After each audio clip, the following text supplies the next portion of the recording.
Greetings everybody, welcome to another episode of Counterpunch with Trevor Loudon, the show that exposes and fights back against the unfolding communist revolution in the United States and internationally.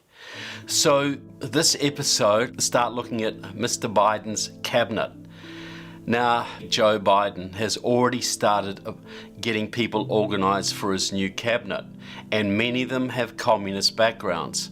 I've said repeatedly that we are in a communist revolution, that Joe Biden, if he becomes president, will usher that in. And some people think, well, that's a little bit hyperbolic, that maybe it's an exaggeration. But when you're choosing actual Marxists for your cabinet, to me that's a little bit of an indication of where you're going. The one I thought I'd look at today is Pete Buttigieg. Now, some of you may remember him. He ran for president in 2020. He was the young guy from South Bend, Indiana. Mayor Pete, they called him. And he's a young guy, quite a good-looking guy, and a sort of moderate, liberal Democrat. That's what he ran on. And now he is being proposed as Secretary of Transportation. Now, people think, well, that's a bit of an obscure post, but if you think about the role of transportation in American society, food production, food distribution, the military aspects of it alone, it's a very, very important post, a very strategic post, as any military strategist will tell you. And Pete has some military experience. He was in the military for about a year. He never went through boot camp. He just got parachuted straight in. And he served as an assistant in the intelligence department in Afghanistan for about 7 months, I believe. So that's his military experience. But Pete Buttigieg is the son of a man called Joseph Buttigieg. Now, Joseph Buttigieg was a professor at Notre Dame University, which is, of course, based in South Bend, Indiana. Very, very famous Catholic university. But Joseph Buttigieg was a Marxist. He died early in 2020, but he was a full-blown, hardcore Marxist. He was on the board of Rethinking Marxism, for instance, a famous Marxist journal. He served with people like Janetta Cole, who was actually denied a position in the Clinton administration because she was too radical. The US Senate at the time refused to endorse her because she was involved in the Venceremos Brigade, which was set up by the KGB and Cuban intelligence to recruit spies to serve in the United States. She was involved in Communist Party fronts for years, but Bill Clinton tried to get her put into a very senior education department position. So Joseph Buttigieg served with her. He served on the board of the Left Forum, which was used to be called the Socialist Scholars Conference. Obama went there as a young man at Columbia University. It was a major conference held every year in New York. Communists, socialists, Marxists from all over the world would gather. They held many, many forums, and Joseph Buttigieg was on the leadership of that. In 1998, he was a big part of the celebrations for the Communist Manifestivity. That was the 150th anniversary of Karl Marx's Communist Manifesto. And here was Joseph Buttigieg serving on that, a big part of the celebrations, celebrating the founding of the modern communist movement. But the biggest thing Joseph Buttigieg was known for was his leadership of the International Gramsci Society. Actually served as president of that organization at one point. He was the leading Gramsci scholar in the world. He wrote books about Gramsci. He translated Gramsci's works. Hello, I'm Joseph Buttigieg. I am the president of the International Gramsci Society, and I am a professor of literature at the University of Notre Dame in the United States. But who is Gramsci, do you say? Well, Gramsci, I believe, is one of the most important communists of the 20th century, second only, in my view, to Vladimir Lenin. Antonio Gramsci was a theoretician with the Italian Communist Party. And after World War I, he became very active in the party, and the Italian Communist Party was extremely strong. But the Italian Communist Party got in a bit of a fight with another group of socialists, Mussolini's fascist organization. Mussolini had been the editor of the Italian Socialist Party's newspaper, but he veered off into more of a fascist socialist direction, while Gramsci and the Italian Communist Party was more in a Leninist socialist direction. They got in a big fight. It was two street gangs fighting for territory, both socialists. And so eventually Gramsci winds up in jail, and he spent 11 years until his death in a fascist prison. So he had a lot of time to do some writing and thinking. And his prison notebooks are very famous. They are the foundation for much of what we see in the world communist movement today. And this was his theory. Gramsci theorized that Lenin was wrong, that Marx wasn't quite right either, because see, Marx and Lenin believed that the industrial working class would be so oppressed by capitalism, so ground down, that they would just revolt, throw off their chains, revolt from their misery, and take over the state. You know, take the wealth of the bourgeois, have a big socialist revolution. Marx thought this was inevitable. It would happen as a process of history. Lenin thought he would use his organizational skills to speed it up and consolidate his power once it happened. Marx was all about the theory of revolution. Lenin was the technician. How do you speed it up? How do you take control of it? How you keep control once you've won? Lenin famously said, "It is not the winning of power that counts, it is the keeping of power." So Lenin was all about dividing your enemies, the tactics you needed to win, cracking down on your opposition. What we see with the deep state, that's Lenin. That is essentially Lenin. Using the organs of the state to suppress your enemies, dividing your enemies, vilifying your enemies, that's all Lenin. And Trump has been up against Lenin's theories for his entire 4 years of his presidency. But after World War I, there had been several communist revolutions in Europe. You know, we had the initial one with the Bolshevik Revolution, and the Bolsheviks seized power in Russia under Lenin. They took a few years to consolidate their power. By the time that Stalin came along, about 1929, I believe it was, the Soviet state had fully consolidated its power and pretty much wiped out all of its opposition. There might have been a few little partisan bands in Ukraine or something, but pretty much they controlled that state from top to bottom. So, but in Europe, it hadn't gone so well. See, what Lenin thought, what Marx had postulated, was that when conditions got really bad for the workers of Europe, as they did after World War I, they were poverty-stricken, they were bitter from the war, they were, you know, they'd lost a lot of people, they'd fought a war they didn't understand, you know, the reason for. So they were embittered. Just a little side note. This is how the communists used to recruit people back at that time. There was a famous communist KGB manual at the time, just after World War II, how to recruit spies for the communist movement. And it wasn't find a communist, find somebody who was a socialist or who believed in your cause. This was one of the instructions. Find a good-looking man who lost an arm or a leg in World War I, who lost an arm or a leg in the war, because such a man would be embittered, and such a man would be easily recruited to the Soviet cause. Nothing to do with ideology, just tapping that embitteredness that you would find in a lot of veterans at the time, especially in the countries who had been vanquished. So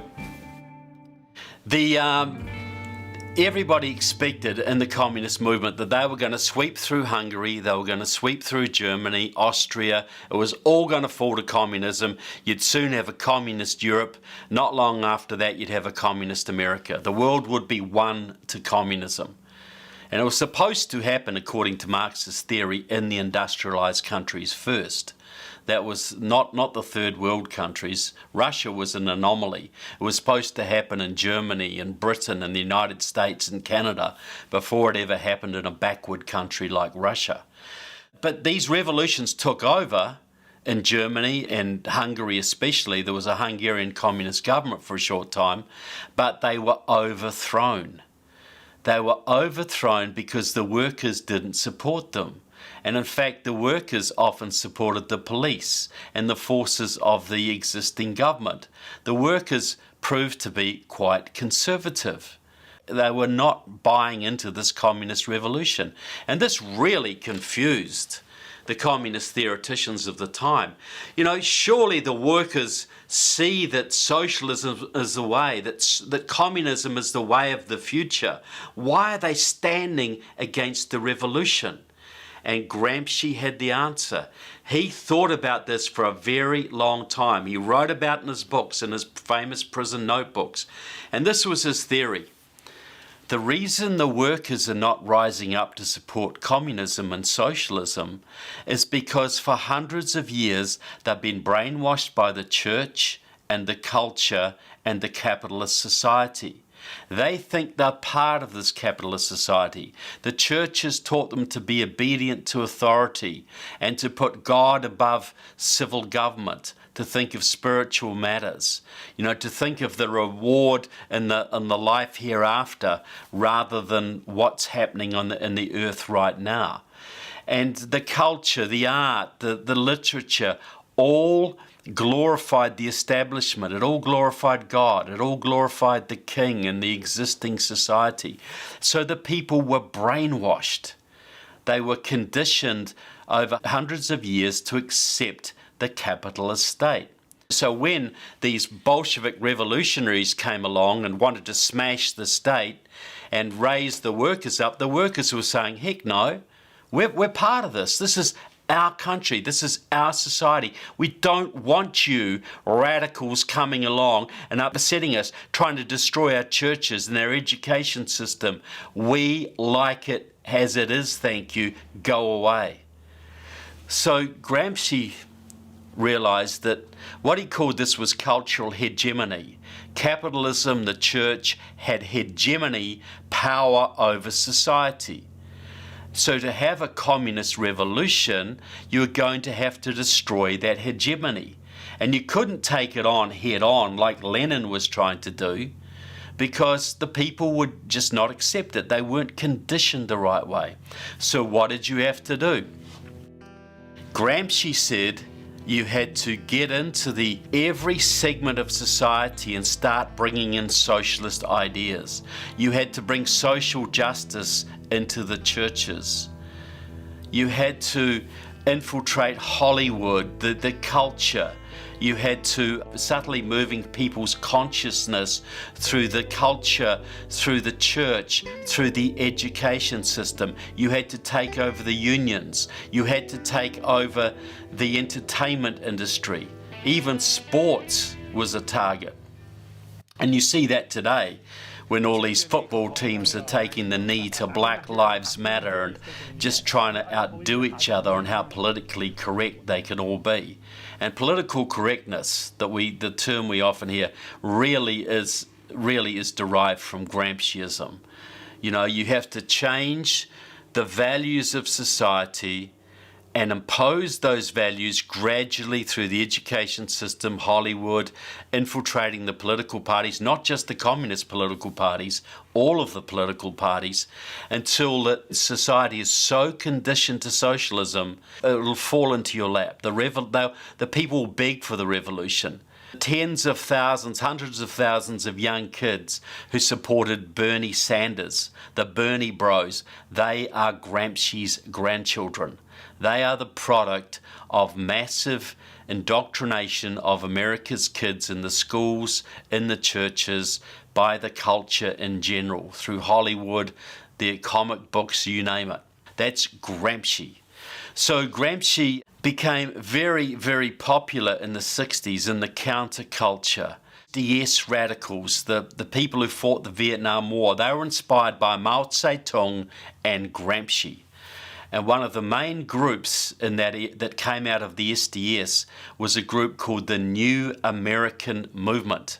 That came out of a split in the Communist Party and former SDS radicals, and they were very, very Gramsci-oriented. They believed in infiltrating the culture. A lot of them went into Hollywood. A lot of them went into the unions. Many of them became academics. In 1982, that group amalgamated with the Democratic Socialist Organizing Committee and became Democratic Socialists of America. The group we know today, 85,000 members. Ocasio-Cortez is a member. Rashida Tlaib is a member. Cory Bush, a new member of Congress, is a member. And so is Jamal Bowman, who's also recently been elected to Congress.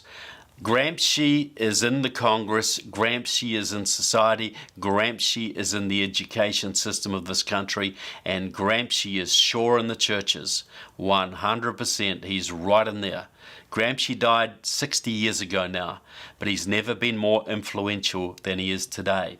So this new organization, Democratic Socialists of America, was explicitly Gramsciist. Gramsci was a huge part of their raison d'etre, their method of working. Democratic Socialists of America was basically the new Communist Party in America. The old Communist Party USA had been very heavily discredited in the 1950s. Everybody knew it was a tool of the Soviet Union, and it was very hard for the communists to work inside the Democratic Party at the time.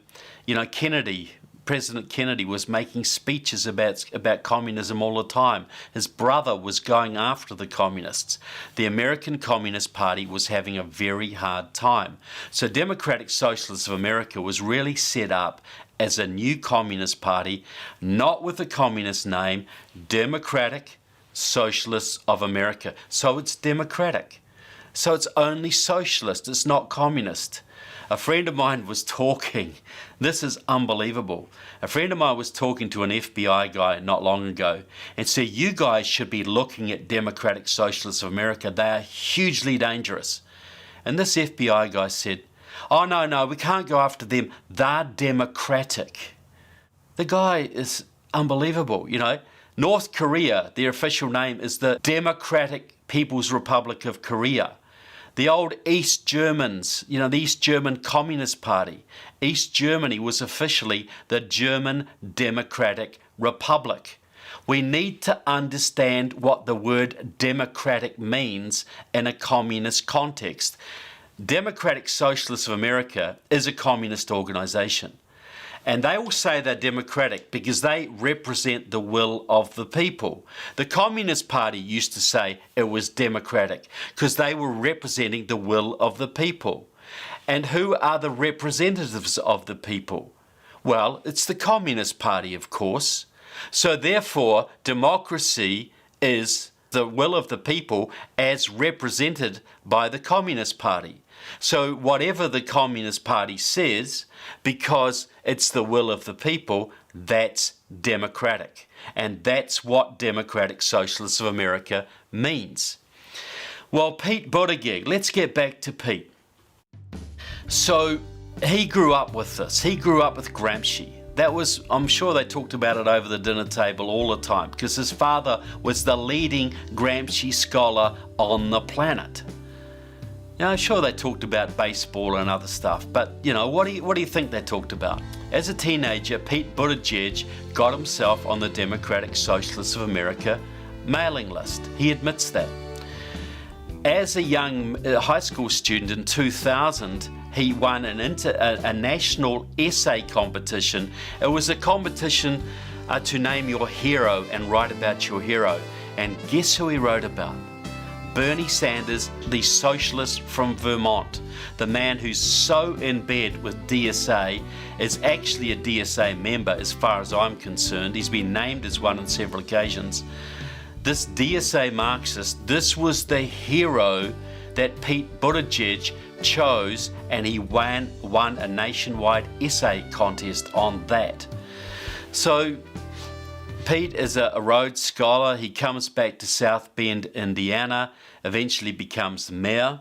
Well, South Bend, being a university town and having quite a strong industrial base, Honeywell, a big agricultural components firm, implements firm, has a big plant there, for instance. It's a pretty socialist town because you've got the industrial component, you've got the university component. And one of the main groups in that town for many years is a group called Jobs with Justice. Jobs with Justice is what we used to call a communist front. It's run by people from the Communist Party, from Liberation Road, but mainly in South Bend from people from Democratic Socialists of America, the Gramsciists. And Pete worked very, very closely with Jobs with Justice. He went to their meetings. He supported them when they went on strike against Honeywell, for instance. He was right there with Tony Froehler of DSA supporting that strike. He was also very heavily involved with a Jobs with Justice affiliated group called La Casa Amistad, an illegal immigration support group. He even introduced a card that illegal immigrants could use to get government services, driver's licenses, access to benefits, that kind of thing. He was completely involved with these communists, working with guys like Tony Froehler and with Lee Gloucester from the Communist Party. He was their friend. So when he goes on the campaign trail, Democratic Socialists of America sort of ignored him a little bit. They even criticized him for being more of a too moderate because they were all in for Bernie. The Bernie movement was completely run by Democratic Socialists of America and the Communist Party USA and the pro-Chinese Liberation Road. It was a completely communist movement. But DSA does this. When Obama was running, DSA would put up big signs saying, we're socialists, but Obama's not, because they were very sensitive that Obama was being called out for his very, very strong connections to Democratic Socialists of America and the Communist Party, terrorist groups, etc. So they did the same with Pete Buttigieg. They'd sort of deny him, they would sort of pretend he really wasn't one of theirs. They wouldn't heavily criticize him, but they would say he's a bit too moderate for us. Well, it just happens that Pete sort of still kept his arm in with Democratic Socialists of America. For instance, there was a strike in Cape Cod in July 2020, and a bus driver strike. And here's Pete, big support of the strike, got himself photographed with the supporters. Well, that strike, the support network for that strike, was run by Virginia Diamond and Jules Bernstein, both Democratic Socialists of America supporters. So Pete was in there showing he's still on the team. He's still part of the movement. Here's a photograph of Pete with Jose Garza from Austin, a member of Austin Democratic Socialists of America, who is now the DA, the district attorney for that city. And I'll do a show in the near future about the number of Marxist district attorneys that have been put in place by the communists all around your country. Their job is to basically go soft on crime, to create chaos, which is all part of the revolutionary process. So Pete Buttigieg kept his hand in with Democratic Socialists of America. He has a history with them going back to his teenage years. But Gramsci always taught, you don't show your hand. You introduce socialist ideas pretending that's something else. You introduce programs. Pete has openly said that the old anti-socialist ways of the past are gone, that young people should embrace socialism now. But he isn't that explicit when it comes to public office. What he does is just support socialist programs, works with socialist people, helps socialist causes, but doesn't identify himself as a socialist. That's how Gramsci told people they should work. If it's true that if we embrace a far-left agenda, they're going to say we're a bunch of crazy socialists. If we embrace a conservative agenda, you know what they're going to do? They're going to say we're a bunch of crazy socialists. So let's just stand up for the right policy, go out there and defend it. That's the policy I'm putting forward. And Pete Buttigieg learned his Gramsci from the world master of the subject. So if this man becomes Secretary of Transport, America will be putting one of its most strategic sectors into the hands of a covert Marxist. Is there any danger in that? Well, hopefully Pete will not get, even if Joe Biden becomes president, Pete Buttigieg will not be accepted. He will be exposed in his Senate hearings and he will be voted against, which, given the very close nature of the Senate, is not a given, and given the fact that you have people like Mitt Romney and others who are basically Democrats in the Republican side, even if Pete is exposed for what he is, possibly he could still get the job. So this is why, vetting is so critical. Pete Buttigieg was never vetted by the media. Some people like myself exposed his Gramscianism, his Marxism, his ties to Democratic Socialists of America, but it never got mainstream coverage. So please, get this out there. Americans need to understand we're in a Marxist communist revolution right now. Biden is aiding and abetting that. Kamala Harris is right on board with it. If we're to save this country from revolution, the agents of revolution must be exposed. So if you believe that what I'm telling you is valuable, please like this show. Please subscribe. Please tell your friends to subscribe and send this episode and other episodes out to as many of your friends as we possibly can. The only way we're going to save this country is by massively increasing the awareness of people on the revolution that's unfolding and building the resistance we need to take this country back. So thanks so much for watching. I hope you found it interesting. Remember, like us, subscribe to us, support Counterpunch with Trevor Loudon. Thank you so much, and God bless America.